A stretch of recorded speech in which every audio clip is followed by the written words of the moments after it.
Lucas capítulo 22, versículos de 1 a 6. Aproximava-se a festa dos pães ázimos, que se chama Páscoa, e os principais sacerdotes e os escribas andavam procurando um modo de o matar, pois temiam o povo. E entrou então Satanás em Judas, que tinha por sobrenome Iscariotes, que era um dos 12. E foi ele tratar com os principais sacerdotes e com os capitães de como lhe entregaria. Eles se alegraram com isso e convieram em lhe dar dinheiro.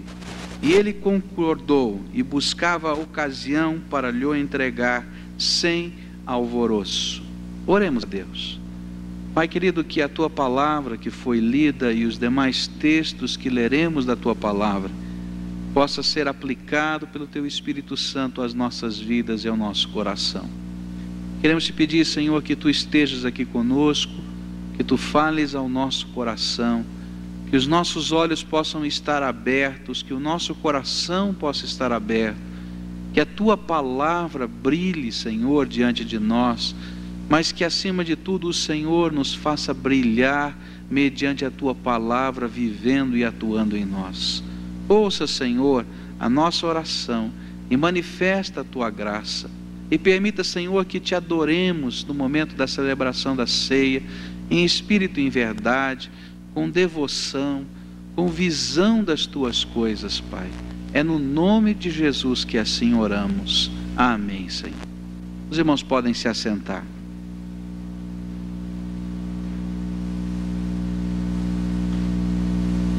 Esses versículos que lemos trazem uma coisa que mexe com a minha mente. Eu não sei se mexe com a sua mente. Parece alguma coisa tão estranha, tão esquisita, especialmente o versículo 3 que acabamos de ler. E entrou então Satanás em Judas, que tinha por sobrenome Iscariotes, e que era um dos 12. Quando a gente fica pensando em Judas e o que aconteceu com ele, e este versículo, nós ficamos talvez com algumas dúvidas na nossa mente. Judas é chamado de discípulo de Jesus em vários lugares da palavra. Neste mesmo contexto, no versículo 14, ele é chamado também de apóstolo do Senhor Jesus. Em Mateus 10, versículos de 1 a 4, ele é apresentado como um dos enviados pelo Senhor Jesus, como missionário aos judeus, enviado a pregar a mensagem do reino de Deus com todo o poder e autoridade. E nos diz aquele texto que ele, juntamente com os outros apóstolos, fizeram curas, expulsaram demônios, sinais e prodígios estiveram agindo através deste discípulo do Senhor Jesus. E de repente esse versículo nos diz que ele ficou endemoniado, que Satanás entrou nele. E aí fica uma pergunta dentro da nossa mente: que trajeto esquisito é este na vida de alguém que expressa fé, que expressa até coisas que vêm de Deus? Por que é que isto veio acontecer na vida deste homem? Como foi possível viver um afastamento tão marcante? E aí vem essa pergunta tão forte: quais foram as causas de tal queda? Qual foi a rota de derrota na vida de Judas? E é sobre isso que eu quero pensar. Qual é a rota de derrota em alguém que conhece a palavra de Deus, em alguém que vive as experiências de Deus, em alguém que experimenta as coisas de Deus, em alguém que vê o poder de Deus e participa do poder de Deus, e de repente se afasta, e se afasta radicalmente? O que eu tenho percebido é que a experiência de Judas não é única. A experiência de Judas se repete na história da igreja do Senhor. Eu posso me lembrar de alguns companheiros meus do tempo de adolescência, alguns que faziam parte do mesmo grupo que eu pertencia, de evangelização. Algumas pessoas que pregavam, que ensinavam, que oravam, que expulsavam demônios, e que hoje estão completamente afastados do Senhor. Totalmente. Eu queria perguntar à palavra de Deus, qual é a rota de derrota? E olhar para a Bíblia, as respostas que ela nos traz a respeito de Judas. A Bíblia vai nos ajudar a perceber que o trajeto da derrota, ele está bem delineado na experiência de Judas. Há vários lugares nos evangelhos onde os evangelistas vão nos dando as informações que nos mostram que esta possessão demoníaca que aconteceu com Judas não foi um destino trágico, ou mesmo que Judas foi um pobre predestinado à desgraça pelas profecias que precisavam de um cumprimento, porque muitos acreditam assim: tinha que haver um traidor, as profecias já diziam isso, então Deus determinou que seria Judas, tadinho de Judas, nasceu já com a marca, com a estrela para a desgraça. Mas à medida que a gente vai lendo a palavra de Deus, a gente vai descobrir que não foi bem assim. Ainda que a profecia nos dissesse que um dos 12 seria traidor, não era determinação divina que ele assim o fosse. A gente vai percebendo que a porta do coração do homem só tem tranca do lado de dentro, e que somos nós que abrimos ou fechamos a porta do nosso coração, tanto para o nosso Deus, na nossa comunhão mais íntima com Ele, como também para nos afastarmos de Deus e às vezes termos comunhão mais íntima com o diabo.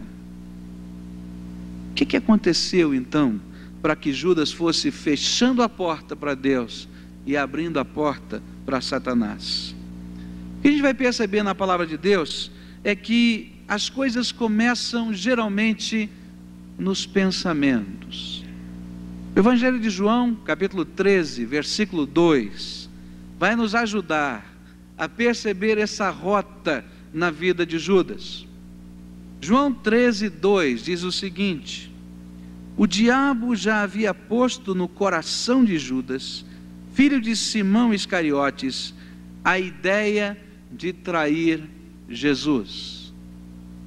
E a gente vai percebendo que tudo começa com uma ideia, com um pensamento, uma ideia que é semeada, com pensamentos que são lançados pelo inimigo dentro da nossa mente e que passam a ser acalentados, aconchegados. A porta do nosso coração se abre pela porta dos nossos pensamentos.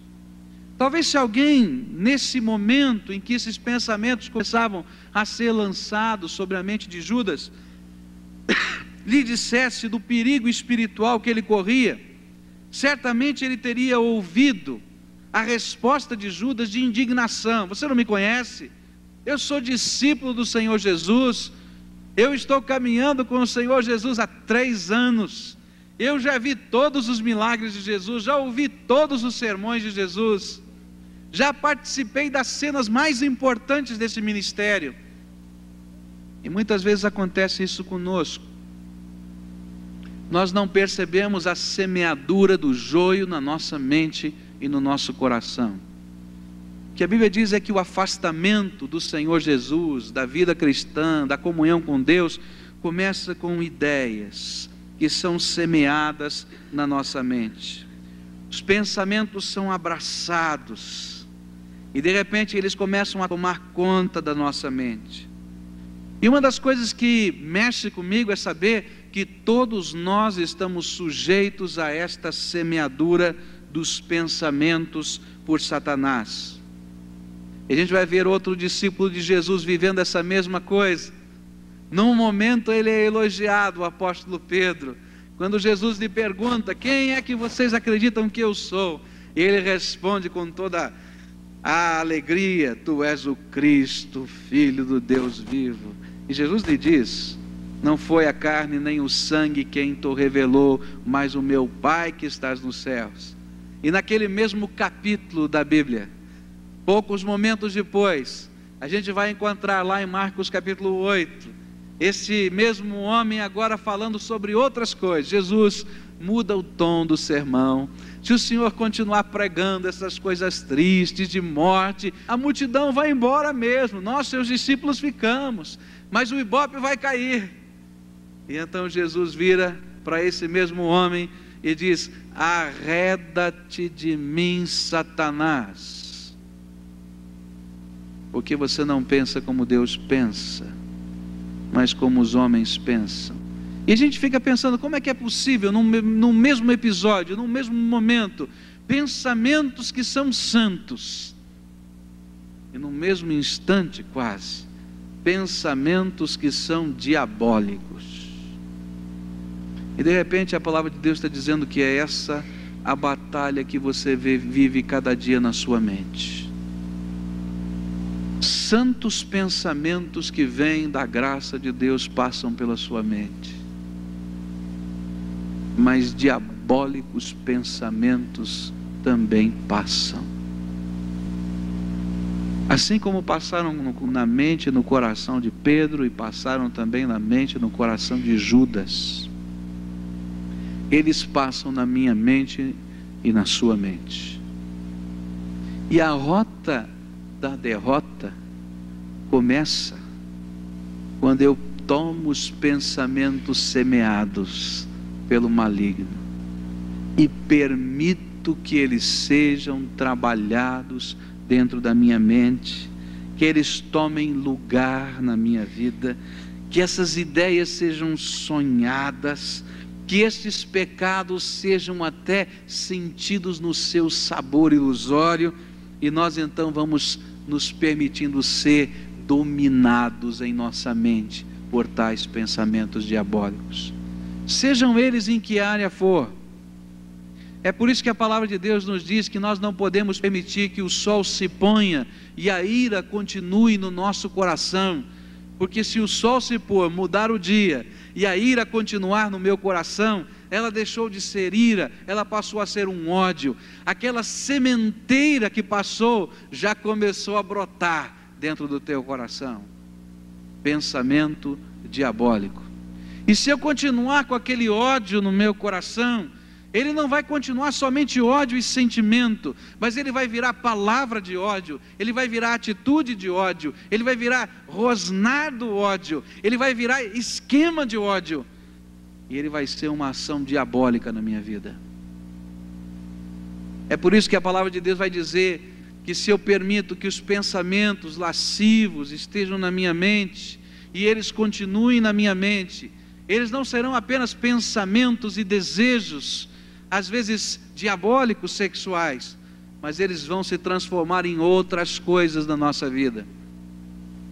E nós já vimos na história da igreja cristã, nos dias de hoje, inclusive, grandes homens que fizeram coisas maravilhosas, que tinham palavras sábias, que realmente abalaram multidões, caírem na desgraça por causa da semeadura de pensamentos diabólicos em sua mente.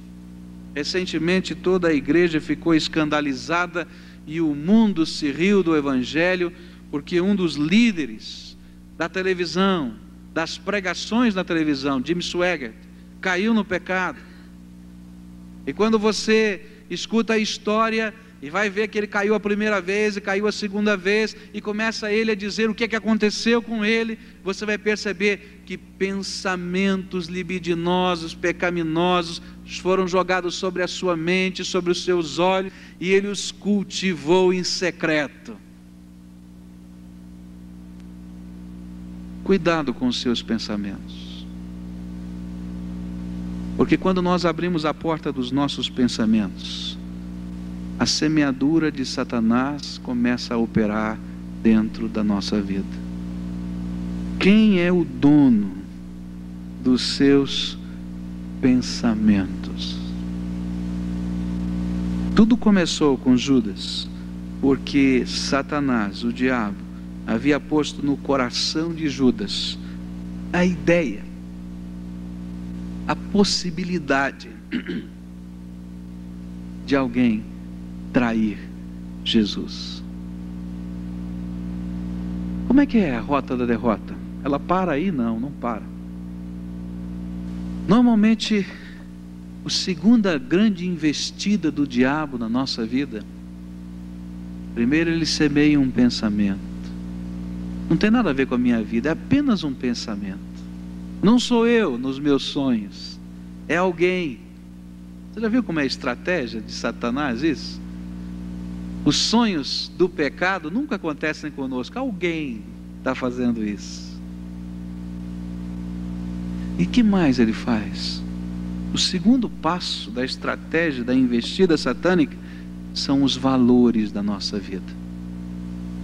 Pouco a pouco, nós vamos percebendo os valores eminentemente espirituais na vida de Judas sendo trocados, mexidos. Aquelas ideias agora começam a afetar os princípios. Aquelas ideias começam a afetar o custo daquilo que é certo e daquilo que é errado. Às vezes a gente até sabe o que é errado, mas talvez não seja tão errado assim, porque os princípios começam a ser deteriorados, os valores começam a ser quebrados, e a gente vai perceber que há uma inversão naquilo que é espiritual e naquilo que é material. O que foi acontecendo na vida de Judas foi mais ou menos isso. Parecia que os milagres já não eram tão importantes assim. Judas via milagres todos os dias, pessoas sendo curadas, paralíticos se levantando, cegos enxergando, leprosos sendo limpos, e de repente aquilo ele estava tão acostumado que não parecia mais um valor tão importante, não estava mais tão ligado nessas coisas. Aquelas multidões que se aproximavam e se convertiam, não mexiam mais no seu coração. Talvez ele pudesse lembrar o que havia acontecido há tantos anos atrás, há 2 anos atrás, há 3 anos atrás, quando a primeira multidão se aproximou e o coração dele batia e ele chorava. Mas agora fazia parte do show. Assim ele pensava. O louvor genuíno das pessoas a Jesus não mais comovia o coração dele, porque alguns valores estavam mudando, e esse louvor não batia mais forte dentro do coração dele. Ele não conseguia chorar quando via alguém realmente adorando a Jesus. Um outro valor começava a tomar lugar. As ideias começavam a estar semeadas pelo diabo, mas agora outros valores estavam tomando lugar da mente e do coração de Judas. E João vai nos ajudar a entender isso. Evangelho de João, capítulo 12, versículos de 4 a 6, vai nos apresentar quais eram os valores que estavam agora penetrando no coração de Judas. Diz assim, João 12, versículos 4 a 6: Mas Judas Iscariotes, um dos seus discípulos, aquele que o havia de trair, disse: Por que não se vendeu o bálsamo por 300 denários e não se deu aos pobres? Ora, ele disse isso não porque tivesse cuidado dos pobres, mas porque era ladrão e, tendo a bolsa, subtraía o que nela se lançava. Talvez uma das cenas mais bonitas do Novo Testamento, mais comoventes, pelo menos mexe profundamente com o meu coração. Maria, irmã de Lázaro, recebe Jesus na sua casa. Lázaro já havia sido ressuscitado. Alguns dias já haviam se passado. Era a primeira visita de Jesus àquela casa depois da ressurreição de Lázaro. A casa inteira estava empolgada porque Jesus viria. Eles iriam receber Jesus para o jantar. Todos fizeram alguma coisa para homenagear Jesus e dizer que eles estavam agradecidos porque o seu irmão Lázaro estava sentado na mesa. Maria fez um plano, pegou o que ela tinha de mais precioso, era um bálsamo que valia 300 denários, 300 dias de trabalho de alguém, um ano de trabalho. Pegou aquele perfume e no meio do jantar ela quebra o vaso de perfume sobre Jesus e deixa aquele bálsamo ungir Jesus da cabeça aos pés. E eu posso imaginar as lágrimas de Maria de emoção e adoração. E eu posso imaginar o perfume do louvor entrando em cada cômodo daquela casa. Isso a gente não pode sentir, mas quando nós louvamos a Deus, o incenso perfumoso toma os céus. E de repente nós pudemos ter comunhão, e aquelas pessoas puderam ver o perfume do louvor tomando a casa. E de repente tem alguém ali bravo, não está nem um pouco emocionado. E ele começa a dizer: mas que desperdício, 300 denários para perfumar Jesus em 1 minuto. Isso é um absurdo. Os valores que mudam.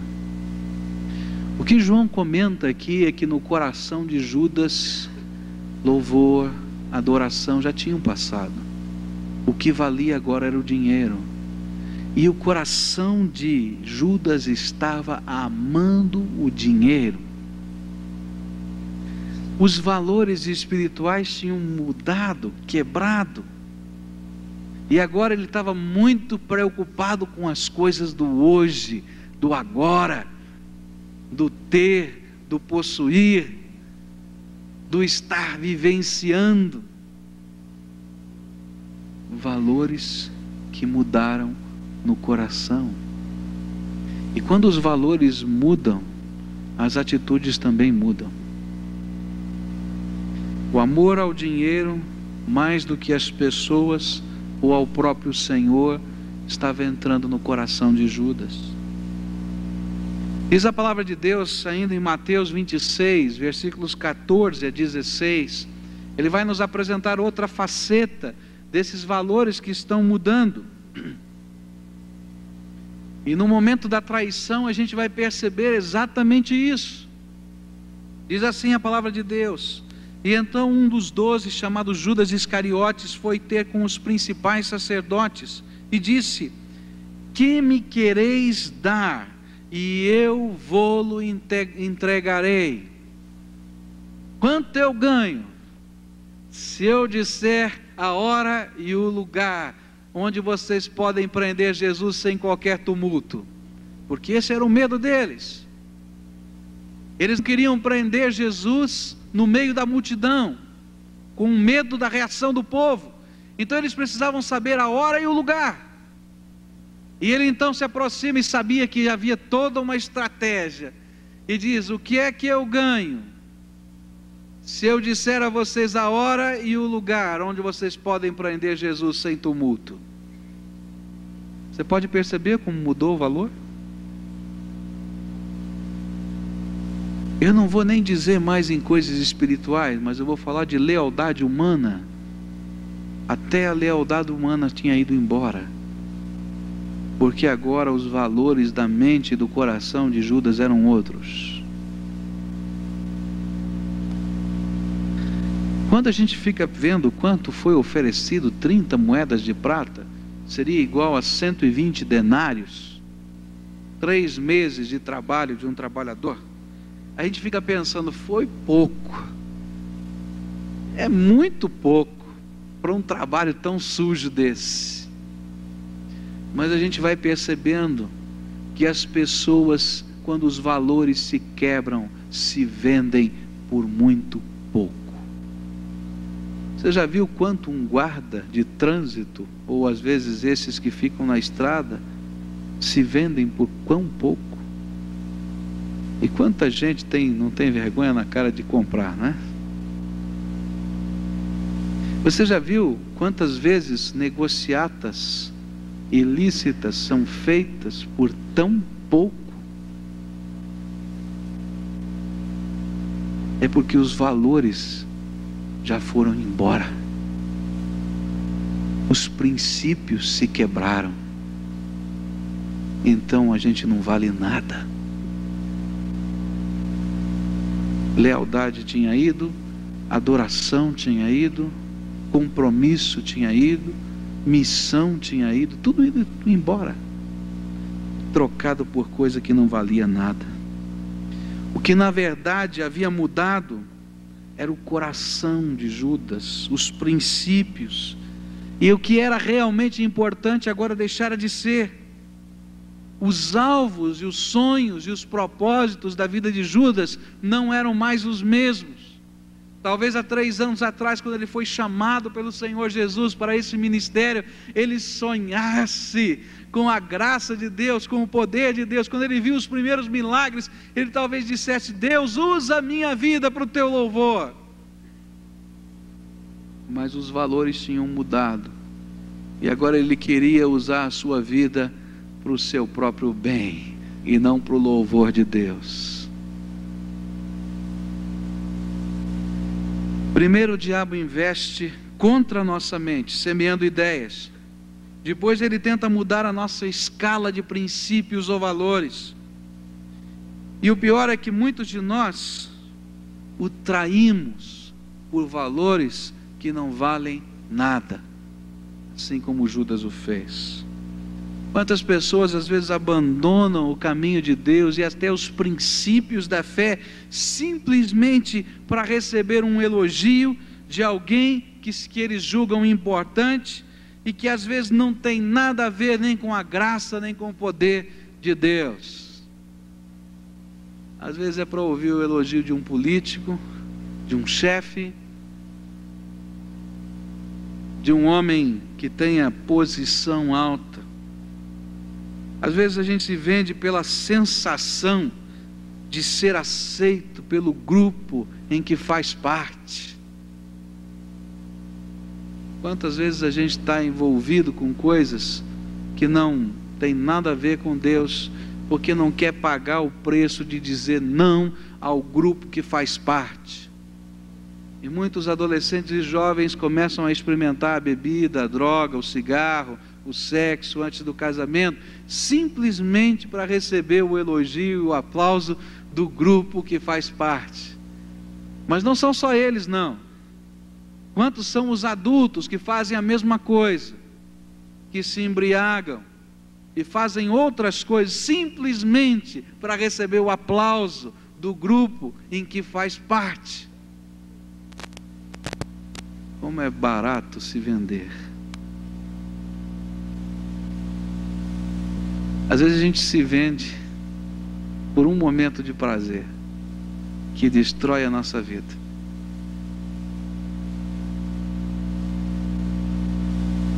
Isso nos mostra que abrimos a porta dos nossos valores. Primeiro a gente abre a porta do pensamento, depois a gente abre a porta dos princípios.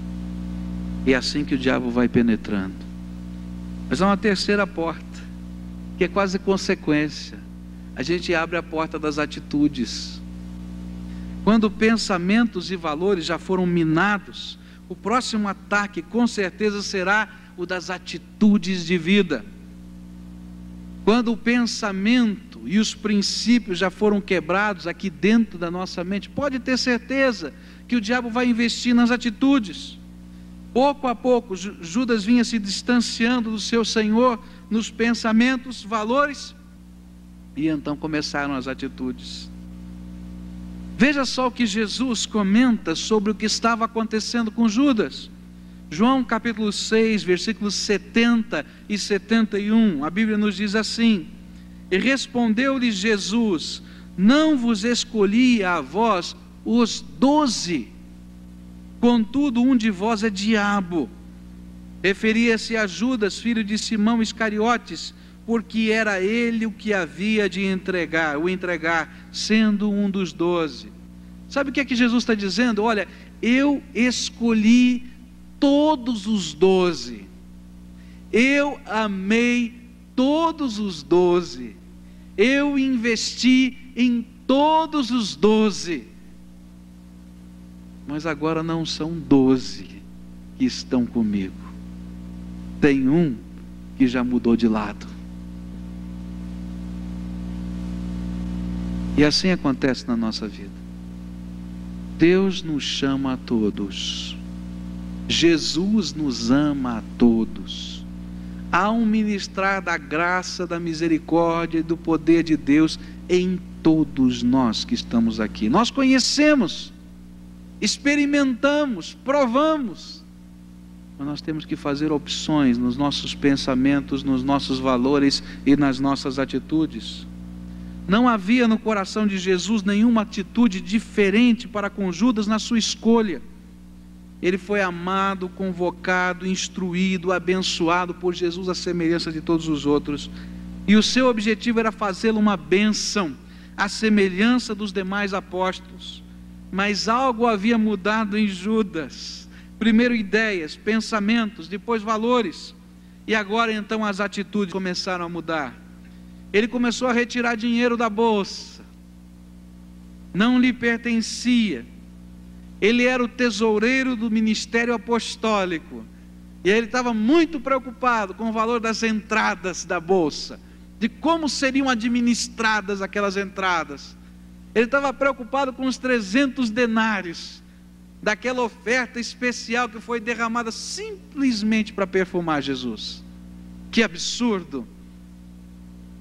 E aí o comentário de João, ele estava pouco ligando com os pobres, nunca fez nada pelos pobres, ele estava preocupado com o que ele podia tirar dos 300 denários. Sabe o que é pior? É que João só soube disso depois. E muitas vezes, meus irmãos, a gente está ouvindo vozes que não vêm de Deus, atitudes que não são de Deus. E ele agora era um tesoureiro zeloso demais do dinheiro, mas não na fidelidade de servir. Ele agora começava a tirar um pouquinho de cada vez. Nós tivemos uma ocasião em São Paulo, um tesoureiro, ou melhor, um zelador, e começou a tirar dinheiro do gasofilácio. Nosso gasofilácio ficava trancado, era diferente desse, e só no final do programa, do culto, as pessoas da tesouraria vinham buscar o dinheiro. E algumas pessoas às vezes colocavam o dinheiro no gasofilácio fora do horário. Ele não era um lugar fixo, não era um cofre, ficava ali, as pessoas colocavam. E como a gente trabalha na igreja de Deus em confiança, a gente imagina que todo mundo aqui tem o mesmo valor e o mesmo princípio, e às vezes a gente se escandaliza com algumas coisas, porque percebe que há pessoas que não têm os mesmos valores. Quando ficava dinheiro fora do horário, aquele homem tinha descoberto que se ele forçasse um pouquinho a tampa do gasofilácio, ela se abria. E normalmente os envelopes que eram colocados depois do horário sumiam. Começou a passar o tempo e os relatórios eram afixados nominalmente e não aparecia o dinheiro que era dado por alguém. E esse alguém vinha para a tesouraria e dizia: olha, não apareceu o dinheiro. Mas olha, não entrou o envelope. Não, eu coloquei no gasofilácio, eu entreguei. E o tesoureiro disse: então vamos fazer o seguinte, por favor, peça uma cópia do cheque, está havendo algum problema. E a gente começou a descobrir que aqueles cheques todos foram sacados do banco. Mas quem poderia sacar? Isso nos criou um problema muito sério, porque o grupo de tesouraria era um grupo muito sério, eram homens de Deus. Eles se reuniram e disseram: pastor, nós vamos cobrir toda a diferença, nós vamos pagar do nosso bolso, mas nós vamos todos pedir demissão hoje, porque alguma coisa errada está acontecendo e nós não sabemos o que é. E a igreja começou a orar, a liderança da igreja disse: Deus tem que mostrar alguma coisa, tem alguma coisa errada. Eu fico apaixonado pelo meu Deus. porque ele revela os segredos da impiedade. E de repente aquele homem foi revelado, não naquele sentido místico da questão, mas as coisas começaram a aparecer. E ele então, com toda a simplicidade, disse: mas era muita tentação saber como abrir aquele gasofilácio. Você pode perceber como os valores, quando são quebrados, as atitudes mudam. Para mim aquela caixa podia estar aberta. Para mim poderiam ter dado o dinheiro na mão de um dos irmãos. Não me pertence, é do Senhor. Não é nem de alguém, é do Senhor. Mas quando os pensamentos são semeados e quando os valores são minados, as atitudes vão cair.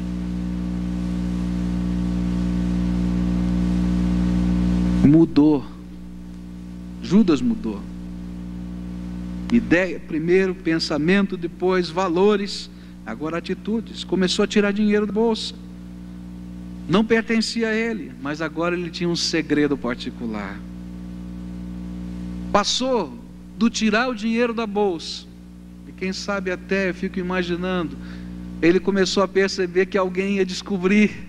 Então ele pensou numa estratégia. Isso já é imaginação minha, não está na Bíblia não, viu?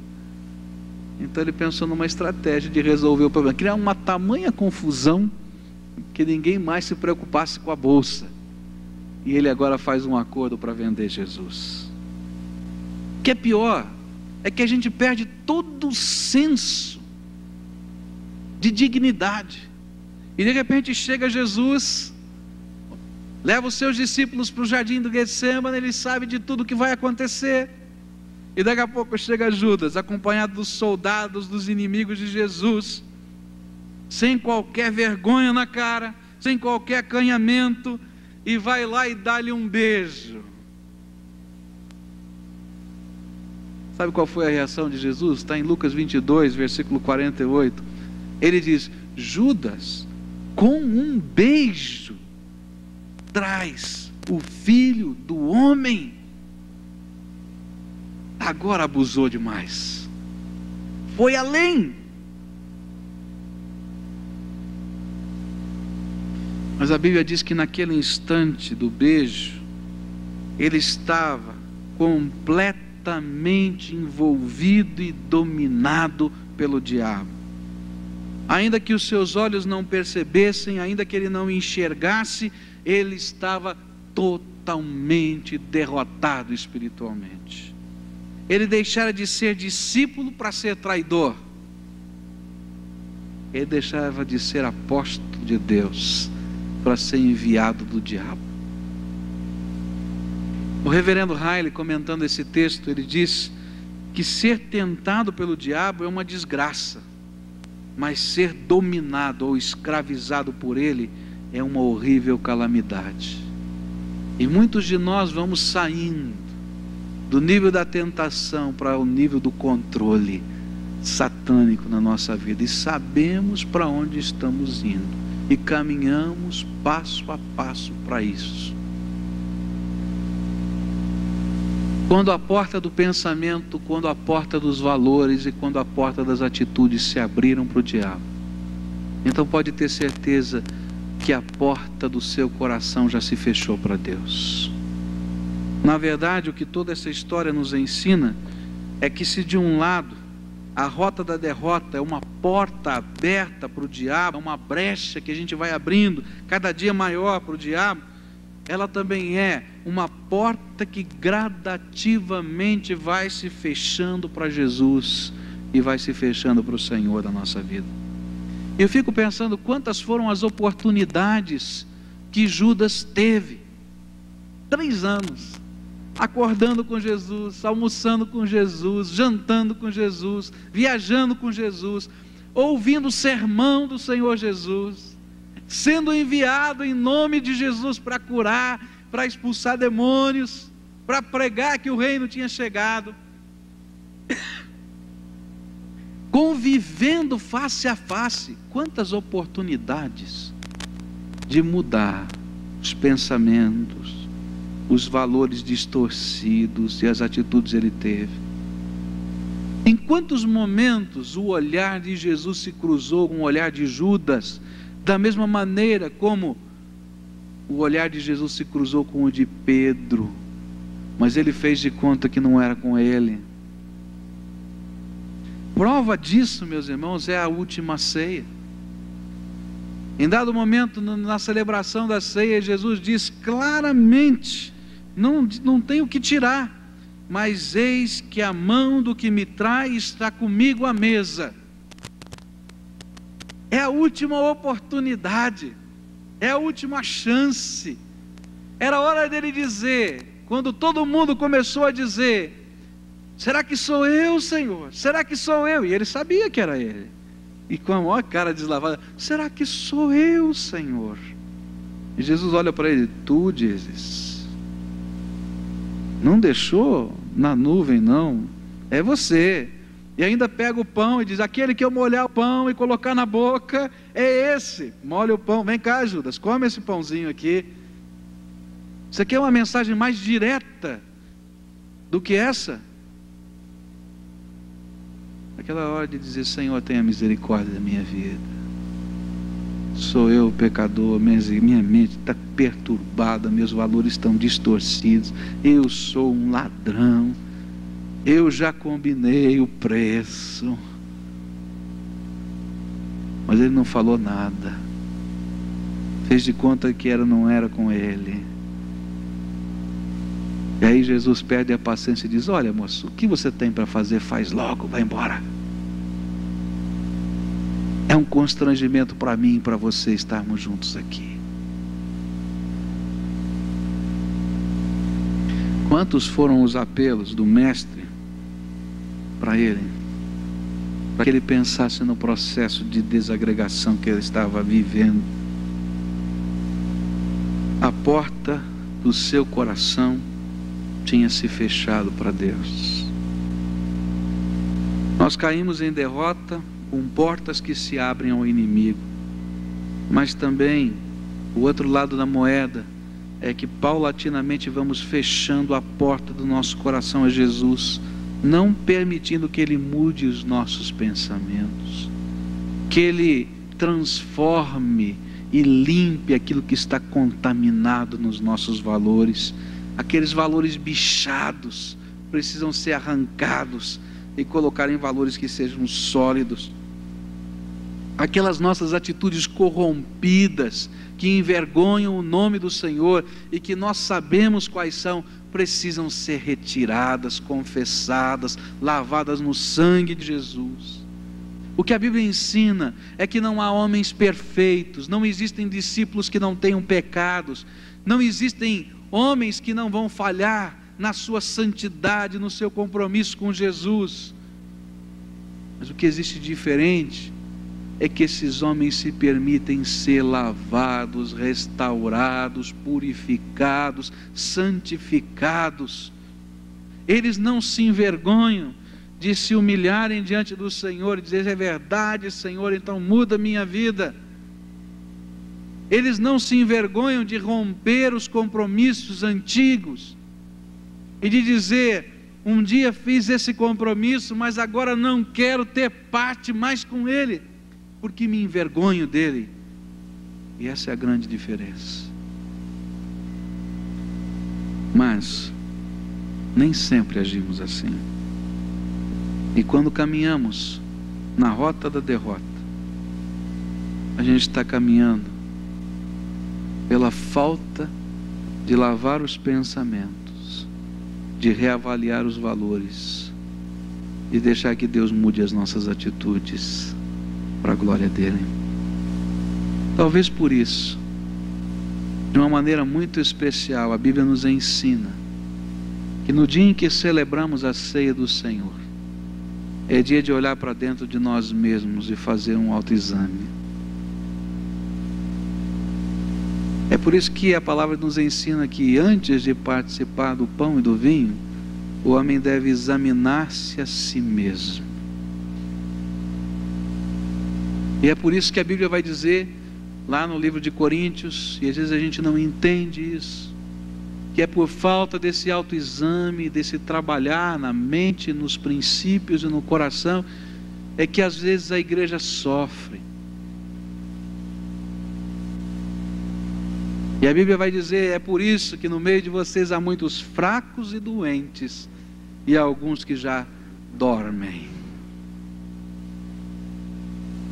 Eu não sei se isso significa literalmente pessoas enfermas e que já morreram, ou se significa espiritualmente fracos e doentes do espírito, e alguns que já morreram, e que talvez o Senhor olhe para o meio do seu povo e diga: há diabo no meio desta igreja. Eu não poderia dizer isso, porque não posso saber o que vai no coração dos homens. Talvez o Senhor tivesse que dizer para alguns: a mão do que me traz está comigo à mesa. E talvez alguns respondam como Judas: porventura sou eu, Senhor. O que a palavra está dizendo é, quando o Espírito Santo fala ao teu coração, não luta com ele, porque lutar contra o Espírito de Deus, que testifica os nossos pecados, os nossos enganos e os nossos erros, é caminhar na rota da derrota. Se o Espírito Santo testifica contra os valores que você tem na tua vida, então não luta com ele, não justifica, diga: é verdade, Deus, esses valores estão bichados. Se o Espírito de Deus testifica contra os teus pensamentos de ira, de ódio, de angústia, de palavra, de libertinagem, sei lá o que, então não luta, porque ele está dizendo para você: isso é semeadura do inimigo na tua vida, joga fora, não presta. Se o Espírito testifica contra as coisas das tuas mãos, não muda e não luta. Esse é o ensino. Nós vamos curvar a nossa fronte, vamos orar a Deus, nós vamos nos preparar para a ceia do Senhor. E a tônica de hoje é: examine-se, pois, a si mesmo. Coma e beba. Alguns, examinando-se, têm a tentação de dizer: não vou comer e não vou beber. Então eu quero dizer uma coisa que a palavra ensina: se você não estiver preparado para comer e beber desse pão e desse vinho, você não está preparado para orar. E se você não está preparado para orar, você não está preparado para viver com Cristo. E se você não estiver preparado para viver com Cristo, você não está preparado para morrer. Essa é a grande verdade. Então o que Deus quer não é que você se puna dizendo: não vou comer, viu? Mas é dizer: Senhor, muda a minha vida. Quero confessar, transforma meus pensamentos que tem semeado aqui o maligno, esses eu não quero mais. Limpa, Senhor. Meus valores bichados, muda. Minhas atitudes, Senhor, foram estas. Tenha misericórdia. Oremos ao Senhor.